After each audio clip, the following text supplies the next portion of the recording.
Então, irmãos, o livro da vida, da ilusão à verdade, ele é um testemunho, né, de um depoimento dado pela Glória Apollo numa igreja em Caracas, em 2005, e o livro é a tradução desse testemunho. Quem escreve o prefácio é o Padre Macedo, o jesuíta, e diz assim, um ponto interessante do prefácio. Nós não podemos esperar encontrar nesse livro as soluções para a nossa vida, né? Mas que as soluções estão dentro de nós e cabe a nós, com o nosso livre-arbítrio, procurar a felicidade. E o prefácio ele finaliza, né, com o Padre Macedo dizendo que 3 pontos para nós refletirmos, né? O primeiro é que existe realmente um Deus Criador, né? E Ele é tão bom, tão maravilhoso, tão magnífico. E ao mesmo tempo há tantas pessoas que não o amam, também o desprezam. O segundo ponto que ele coloca é saber que Ele nos fez tão bem, né? Ele se entregou por nós na cruz e mesmo assim nós muitas vezes o ofendemos e o negamos. E o terceiro ponto é que nós queremos amá-lo, né? Mas nós temos a noção de que nós nunca seremos capazes de amá-lo suficientemente. E o que nos resta é clamar que Deus nos ajude a amá-lo. Então a história começa com a Glória contando a história dela, que ela estava na universidade, ela estava um dia também chuvoso com raios, e quando ela foi para pular uma poça, um raio caiu em cima dela. Ela estava também com um sobrinho dela. O sobrinho dela morreu na hora. Ela ficou com o corpo bastante carbonizado. E levaram ela para o hospital.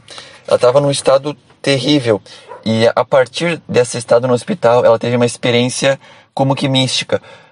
Ela como que se viu a vida dela, o livro da vida dela, tudo que ela tinha feito até então. E ela viu que a vida dela, ela estava muito longe da vontade de Deus. Ela pensava que ela fazia muitas coisas para Deus, porque muitas pessoas chamavam ela de santa, porque ela fazia algumas obras, né, que ajudavam as pessoas a comprarem algumas compras, mas na verdade ela mostrou tudo o que ela fez de errado. Então ela conta que antes desse incidente, né, ela era escrava do corpo, passava muitas horas com o corpo esbelta, né, muitas vezes passando muito tempo sem comer para ter aquele físico para mostrar para os outros, né, também ficava muito tempo na aeróbica. E ela conta que no começo ela estava indo em direção a um lugar muito bonito, com muita paz, né? Só que depois ela foi para um outro lugar que era horrível, né? E que tinham como que seres estranhos perto. Daí, né, nesse local ela até comenta: por que eu tô aqui? Eu sou uma santa, eu fiz isso, fiz tal coisa, né? Como que querendo se justificar porque ela estava naquele lugar ruim. Então é como que acontece o julgamento. E ela conta que tinham todas essas criaturas horríveis, mas quando chegou Nosso Senhor Jesus Cristo, elas deitavam no chão em uma adoração, né, esses seres.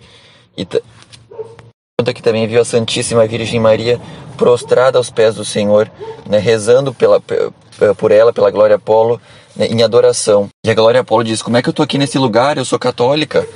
Então, aí Jesus fala: quais são os mandamentos da lei de Deus, né? Aí ela percebe que ela praticamente não sabia os mandamentos. E ela comenta que muitas vezes, né, ela ia pra missa mascando chiclete, nem escutava o que o padre dizia, e ainda por cima depois falava mal do padre. E tem também um trecho que diz, ela fala da importância de rezar pelos sacerdotes, né? Muitas vezes nós julgamos os sacerdotes, né, mas o que poucos fazem é rezar por eles e pela santificação deles. Então, a extrema importância e necessidade de rezar pelos os sacerdotes. Também ela comenta, né, da importância dos sacramentos, de forma especial o matrimônio, né, de como é bonito quando um casal se une perante Deus, né? E também fala da infidelidade. Também comenta que a mãe dela tinha uma atitude muito santa, né, muito devota, porque o pai dela, quando se casou, se deixou ser levado pelos amigos, dizendo que ele ia deixar de ser macho, né, que ele tinha que continuar com aquela vida com muitas mulheres enfim, ele se deixou levar pelos amigos, e a mãe da Glória sofria com isso, mas mesmo assim ela ficava fiel ao marido, rezava pelo marido e oferecia aquele sofrimento a Jesus, né, mostrando que mesmo apesar da dificuldade, da dor, a mãe da Glória, ela queria ser santa, ela queria manter aquele casamento unido. E também disse, né, que Deus fica feliz quando um casal ele se une no sacramento do matrimônio. E fala da infidelidade, que quando alguém é infiel no matrimônio, consequentemente também é infiel a Deus. Ela comentou que ela vendo esse sofrimento da mãe dela, né, ela crescendo, que um dia ela também discutiu com o pai dela e o pai dela chegou a bater nela. E ela disse que se um homem fizesse alguma coisa para ela da mesma maneira que o pai dela, né, se um homem traísse a Glória, ela ia fazer a mesma coisa, né, como só para revidar. E ela comenta a história da mãe dela comentando, né, que ela rezava pelo esposo dela, que ela entregava no terço, que na adoração que ela fazia no sacrário ela entregava a Jesus. Então isso é muito importante. E uma coisa muito importante nesse livro é que no começo ela conta que onde ela morreu ela viu os pais dela. E aí ela viu que o espiritismo era errado, era uma doutrina falsa, era uma enganação, porque ela acreditava, né, que a alma permanecia e reencarnava em outro corpo. Mas lá ela viu que não, que lá os pais dela estavam no céu, né? No caso, que lá os pais dela eles estavam num local onde eles estavam ouvindo como o julgamento dela, né? Então ela comenta, né, nesse testemunho que antes de ter esse incidente ela acreditava no espiritismo, mas depois ela viu que era mentira. Quando ela teve essa experiência de quase morte, ela viu que era uma mentira. E a mãe dela, né, da Glória Paula, comenta que ela entregava para Jesus no terço, no Santíssimo Sacramento, e que ela também lastimava que muitas pessoas entregavam seus maridos nas mãos de bruxos, de adivinhos, né, de pessoas que lidam com a sorte. Isso desagrada a Deus. E ela comenta, ela faz uma comparação do filme da Paixão de Cristo, que tem a parte quando Jesus é flagelado, em que o demônio passa como um bebê, com um bebê no colo. Ela comenta que hoje em dia, né, o demônio está de várias maneiras, e principalmente de várias teologias, né, liberais, e também muitas vezes quando alguém fala que o demônio não existe, aí sim, né, como é que o demônio ele faz a festa? Por quê? Porque a Glória Paula, ela própria passou por isso. Uma vez ela foi numa missa e daí o padre disse para ela que o demônio não existia, que todos iam para o céu. Isso ela comenta que foi uma coisa para ela que realmente, como se soltou as rédeas, ou seja, eu posso fazer o que eu quero, porque do mesmo eu vou para o céu. Infelizmente, o que muitas vezes se pensa, não, a pessoa pode ter a vida que ela quer, fazer o que ela quer, que no final tá tudo bem e vai para o céu, né?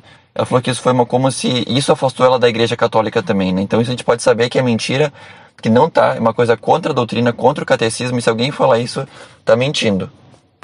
Porque existe o céu, o inferno e o purgatório. Comenta quando tem alguém que lê carta, que é um bruxo, né, ou que joga búzios, que muitas vezes também as pessoas elas vão por uma coisa para tentar uma coisa boa, né, não para fazer mal, mas essas práticas elas já estão com o demônio no caso, né? Só de tu estar nesse local, né, já é uma influência maligna muito forte. Ela também muitas vezes usava o nome de Deus em vão, né, usando o nome de Jesus Cristo para dizer que ela não tinha feito algo, quando na verdade ela tinha feito sim. Então, né, ali, como se os pecados delas fossem se desvelando. Também ela comenta uma amiga dela que começou a tomar pílula anticoncepcional e começou a estimular a questão sexual, que também as amigas dela levaram ela para ver um filme pornográfico e ela mentiu e não contou na confissão isso, né? E ela disse que a partir dali ela foi se confessando cada vez pior, né? Como se fosse o Satanás entrando nela, ela foi se confessando de uma maneira cada vez pior. Também, e depois ela viu, né, nesse julgamento, que Jesus dizia para ela que todo aquele que come o corpo e sangue de Cristo, né, indignamente, come e bebe a sua própria condenação. E que também comenta que quando nós vamos nos confessar, é importante clamar o Espírito Santo para que ele dê luz para os nossos pecados. E que muitas vezes as pessoas pensam que vamos confessar direto para Deus, porque o sacerdote é um homem que nem eu, ele peca, né, ele vai contar. Mas nós olhamos com a visão humana, né? A gente não vê que o sacerdote no confessionário, na Santa Missa também, é o próprio Cristo que escuta os nossos pecados. Não é um sacramento feito por homens, mas um sacramento instituído pelo próprio Deus. A quem perdoardes os pecados, eles os serão perdoados. A quem os retiverdes, eles vos serão retidos. Muitos dizem que a confissão passou de moda, né? Mas uma visão, infelizmente, totalmente mundana. E daí ela conta um relato muito forte, que foi dessa amiga dela, né, que ensinou ela, que estimulou ela da questão sexual, de pílula, de filme pornográfico, que ela descobriu que estava grávida. E que quando essa amiga contou para a mãe dela que ela estava grávida, ela levou no médico para abortar, né? Esse é um relato muito forte. E além disso, ela pegou o feto e colocou num vidro. A mãe dessa menina e falou para ela deixar no armário com uma pílula em cima, ou seja, como que ela nunca esqueceu de tomar, ou seja, olha que atitude diabólica.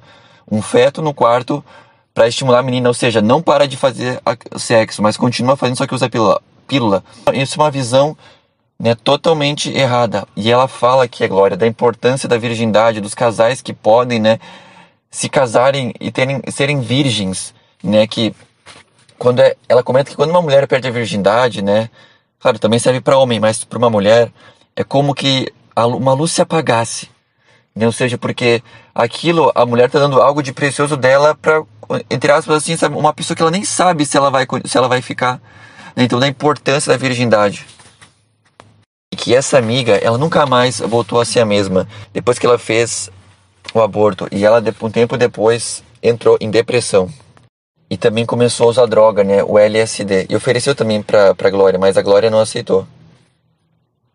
E a Glória conta também um relato muito forte, que com 16 anos ela ficou grávida e o marido dela, que ela deveria abortar, né, então ela foi no hospital e ela, com um sentimento muito, muito ruim no julgamento, né, ela viu aquilo que fez o médico, que ele, como uma tesoura, ele agarra o bebê e o bebê grita com muita força. E ela comenta que a vida, irmãos, ela é quando um óvulo se junta com o espermatozoide. Ali a pessoa já tem uma alma, ela é uma alma. Ela ganha uma alma naquele momento. Ou seja, a pílula do dia seguinte, dispositivo intrauterino, né, a camisinha, tudo são métodos contra a vida, contraceptivos que não agradam a Deus. Ela mesma comentou que usava DIU, a Glória, e que talvez esse tenha sido um dos fatos que o raio chegou nela. Ela comenta que algumas mulheres, quando usam a pílula anticoncepcional, vão às vezes no médico, né, na médica, e comentam que teve um fluxo mais forte de sangue. E a médica diz, não, é normal. Mas na verdade isso são mini abortos. Ou seja, teve a fecundação, só que teve um aborto. Nós podemos imaginar quantos abortos ocorrem todos os dias. E a única instituição que fala não para os métodos contraceptivos é a Igreja Católica. Ela permanece firme, né, nessa convicção. Quando muitas pessoas dizem que isso é ultrapassado, que as pessoas têm que terem o seu direito ao corpo, a fazer o que quiserem, a Igreja permanece firme nessa doutrina, né, porque ela é a favor da vida em todos os momentos. Glória comenta que ela viu quando o bebê dela foi morto e que é como se fosse Jesus gritando, o céu inteiro estremecendo de tristeza. Ela viu também o Senhor gritando na cruz com muita dor, E ela falou que se vissem isso, ninguém ia ter coragem de provocar um aborto. E a Glória comenta um dia em que ela viu uma pregação de um padre, em que o padre falava que a igreja defende a vida, e que todo aquele que não defende a vida, ou que usasse um método que não fosse a favor da vida, não poderiam comungar. No caso, o dispositivo intrauterino. E que ela ficou muito brava com esse padre, e que ela falou que a igreja é arcaica, né? Por isso que a igreja está vazia, e outras desculpas mais.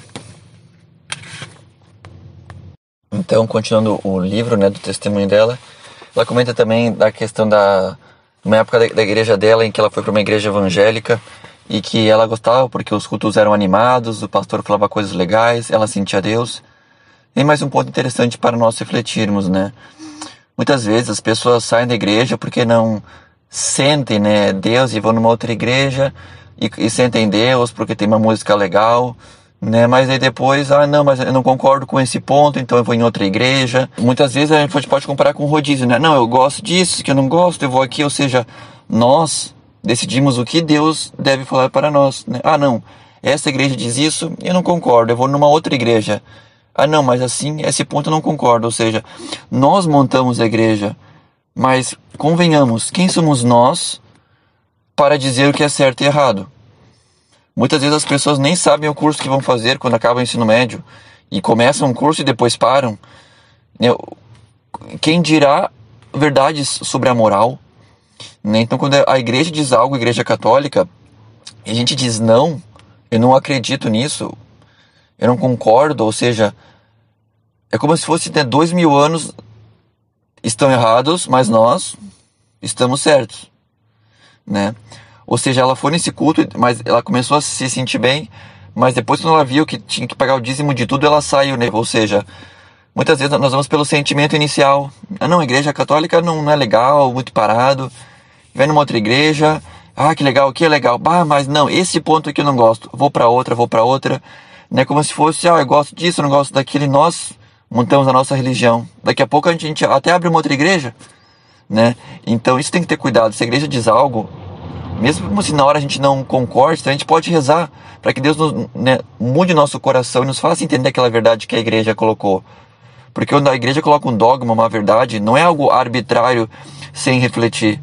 São vários bispos, né, muitos padres pensando para tomar uma decisão inspirada no Espírito Santo. Ela fala também, né, muitas vezes a nossa palavra também mata, né, os nossos conselhos errados, diabólicos. Quando a gente fala para alguém falar algo que é contra Deus, a gente está como se fosse matando, né, a palavra de Deus. E também que vem uma reflexão, né, para nós nos afastarmos das pessoas que nos levam ao pecado. Às vezes a gente pode estar até com uma falsa ideia, não, eu vou ficar com esse meu amigo para converter ele, mas muitas vezes isso é mentira, porque a gente pode acabar caindo em pecado por causa dessas amizades ruins. Então, se nós temos algum amigo que está nos levando ao pecado, nós temos que ter a coragem de nos afastar dessa pessoa, até nós nos fortalecermos, né, e rezar por ela para que ela também saia. Porque se a gente ficar com ela, é capaz da gente cair, né, e não sabemos se poderemos retornar, se haverá tempo para retornar. Ela fala também, né, do 7º mandamento, não roubar, não furtar, e que não é só roubar, por exemplo, de um troco, que ela também muitas vezes fazia, que ela também já fez isso no caso, né, de roubar troco alguma vez que deu errado, e ela até viu depois que estava errado, mas quando ela viu no espelho do carro que tinha muito trânsito, ela falou, não vou voltar, devolver esse troco. Além disso, ela falou que também roubava na questão de quando ela não dava tempo para os filhos dela. Ela ficava muito tempo preocupada na questão também estética, né? Muitas horas na academia para ter um corpo esbelta, e a família deixava de lado. Então, isso ela estava roubando a atenção dos filhos dela, né? No caso, ela pensava mais em trabalhar e no corpo, e não cuidava da família. Também ela fala que havia grupinhos na escola quando ela era menor, em que chamavam outras, né, de nomes. Então, outro ponto de reflexão muito importante, né? Quando a gente chama alguém de gordo, de magro, de branquelo, né? Pode parecer que não, mas muitas vezes aquilo fica na pessoa e cria como se fosse uma crosta, né? Um trauma na pessoa. E ela leva aquilo ao longo da vida. E muitas vezes um trauma de criança, né, tem repercussões na vida adulta. Então, né, de evitar o bullying, evitar de chamar as pessoas de nomes depreciativos, né? Especialmente na fase da infância, isso pode ter muitas consequências desastrosas. Também ela fala dos talentos, né? Como que Deus havia dado talentos para ela, né? E tudo isso no julgamento dela ela estava vendo. Que Jesus havia dado talentos para ela e ela não tinha aproveitado eles. Uma reflexão para nós. O que nós estamos fazendo com o nosso talento? Cada pessoa tem uma habilidade especial. Eu louvo a Deus com o corpo que Deus me deu. Será que eu louvo a Deus? Muitas pessoas têm uma capacidade intelectual mais desenvolvida. Será que eu louvo a Deus com essa capacidade intelectual que Deus me deu? Muitas pessoas têm a facilidade de se relacionar, uma capacidade social muito boa. Será que eu louvo a Deus com essa capacidade de me relacionar com Deus, ou uso isso para o mal? O que eu estou fazendo com os talentos que Deus me deu? Também ela comenta que muitas vezes ela não queria saber o que estava acontecendo com as outras pessoas. No noticiário ela passava e só queria ver a parte final dos horóscopos, das dietas, né? Isso para nós também. Muitas vezes nós não nos importamos com o que está acontecendo no mundo, os nossos irmãos do nosso lado. Eu não quero escutar isso, não quero saber disso. Nem a gente nem se preocupa em rezar pelas pessoas. Né? Não quer saber, se eles estão passando fome em tal lugar, eu não quero saber, né? Eu tenho que ver a minha vida. Muitas vezes a nossa atitude individualista, pensar somente em nós, não nos importarmos com o outro. Também comenta do caso que quando ela era pequena eles eram muito pobres e ela não queria mais comer feijão, porque era feijão todo dia. E teve um caso em que a mãe dela deu um prato de feijão para ela e ela virou o chão e a mãe dela achou que ela tinha comido. E a mãe dela deixou de comer o feijão próprio dela para dar para a filha, ou seja, ela pensou que ela tinha gostado do feijão e que queria mais um prato. Mas na verdade ela tinha jogado fora e a mãe dela naquele dia ficou sem comer. E tudo isso ela viu quando ela estava no dia do julgamento dela. Ela viu que quando ela era menor ela levava banana com leite para a escola e ela tocava a casca da banana fora, no chão. E quantas pessoas foram prejudicadas porque poderiam ter caído com aquela casca. Então ela falou que até esses pequenos atos no dia do nosso julgamento são levados em conta. A Glória continua falando que Deus também enxerga o nosso interior. Quando nós, por exemplo, elogiamos, né, ela dava exemplo quando ela elogiava alguém, uma mulher, outra mulher, mas por dentro ela falava coisas ao contrárias, né, com pensamentos que não são de amor, de ciúmes, de inveja.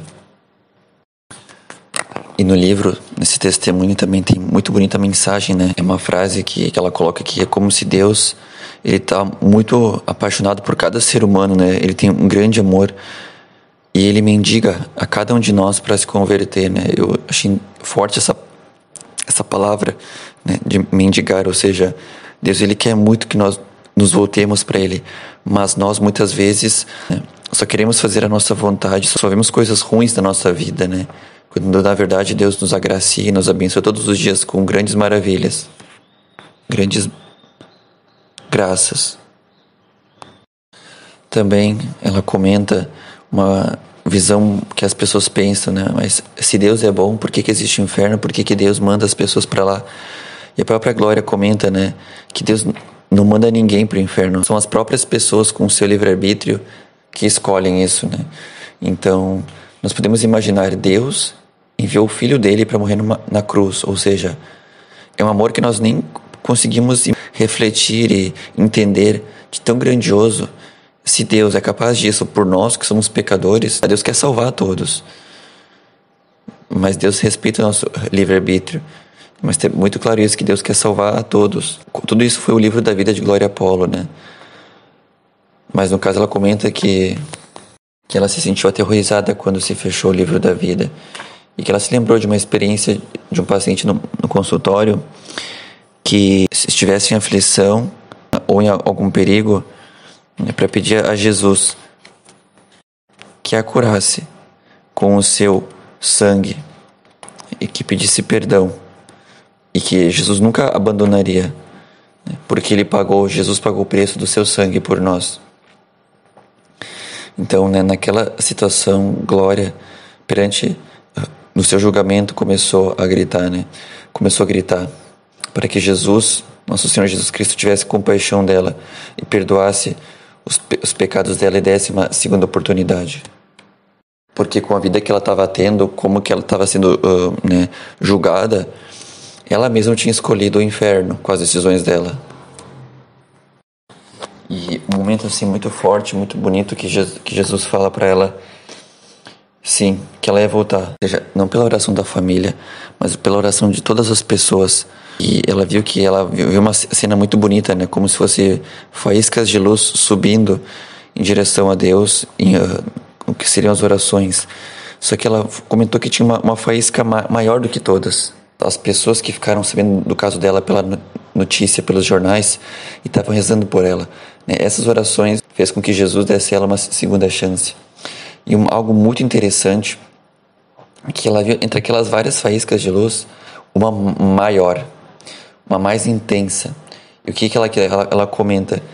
Que era de um camponês muito pobre, não tinha o que comer, e toda a sua plantação havia sido queimada, e as galinhas que ele tinham sido roubadas. Então ele era uma pessoa em uma situação muito difícil, mas que ele mesmo assim, quando ele ia na igreja, ele rezava: Senhor, eu amo-te. Ele agradecia a saúde, ele agradecia os filhos, ele agradecia tudo que Deus dava para ele. Ou seja, mesmo apesar dos olhos do mundo, a vida dele ser triste, né, ele agradecia por tudo que Deus havia dado para ele. E ele louvava a Deus, glorificava, né? Que exemplo para nós, né? Muitas vezes as pessoas que menos têm são as que mais agradecem. E na hora do ofertório, ele tinha no bolso uma nota de 5 mil pesos e uma de 10 mil pesos. E era tudo que ele tinha, essas duas notas. E ele pegou a maior, a de 10 mil pesos, e colocou no ofertório. E a Glória comenta que quando ela ia para a missa, ela dava a nota de 5 mil, né? De 5 mil pesos. E quando ele sai da missa, né, quando ele sai da igreja, esse homem, ele foi comprar uma barra de açúcar. E eles embrulharam essa barra numa folha de jornal. E nessa folha de jornal estava a notícia do acidente da Glória. E quando esse camponês vê a notícia, ele vai lendo e ele chora, né, comovido, né, e ele, prostrado com o rosto por terra, ele pede a Deus, com todo o seu coração, diz: Pai, meu Senhor, tem compaixão desta minha irmãzinha, salva, Senhor. Olha, Senhor, se tu salvares a minha irmãzinha, eu prometo-te. Então ele faz uma promessa que ele iria ao santuário de Burga cumprir essa promessa caso Deus a salvasse ela. Então, olha que grandiosidade, né? É um santo, né? Até a Glória comenta, ele é uma pessoa que faz isso por alguém que, né, enfim, não é conhecido, não é da família, mas que olha no jornal e mesmo apesar de no caso de tanto sofrimento, somente agradece a Deus.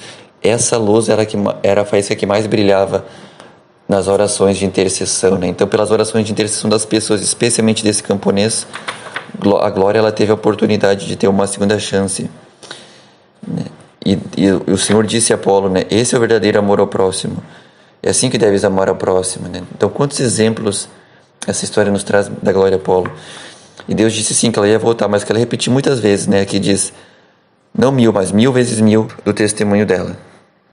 E Jesus também disse para ela, ai daquele que ouvindo-te não mude, porque será julgado com mais severidade, assim como serás tu no teu segundo regresso.